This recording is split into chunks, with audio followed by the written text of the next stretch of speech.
Sa bawat hakbang ng pulis sa lansangan, kaakibat ang panganib, pagod at sakripisyo. Ngunit sino nga bang nag-aalaga sa kanila?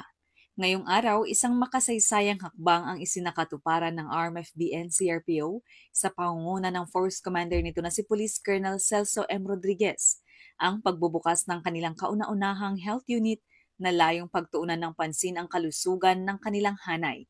Sa isang simpleng seremonya ng ribbon cutting at unveiling of BHU marker na pinangunahan ni na Police Colonel Rodriguez at Police Colonel Dominic Guevara ng RMDU-NCR, dumalo rin si Pastor Alexander Malaso na nanguna sa pagbabasbas at pagbubunyag sa bagong pasilidad. Ang nasabing proyekto ay bunga ng inisyatibo ni Police Colonel Rodriguez katuwang ang Senior PNCO Organization sa pamumuno ni Police Chief Master Sergeant Gomer B. Calner at layuning magbigay ng agarang serbisyong medikal sa mga personnel ng RMFB. Kabilang sa mga serbisyong iniaalok ng bagong health unit ay ang ECG testing, vital signs monitoring, random blood sugar testing at first aid assistance.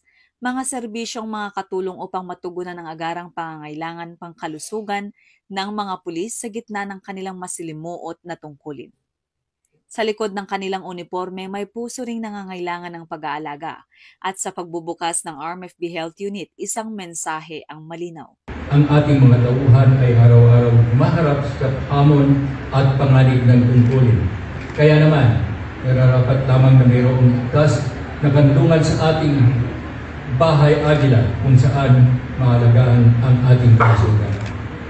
Ang pagbubukas ng RMFB Health Unit ay isang patunay ng patuloy na pagtutok ng RMFB-NCRPO sa kapakanan ng kanilang mga tauhan. Isang hakbang upang mapanatili ang mataas na moral, kahandaan sa operasyon at epektibong paglilingkod sa publiko.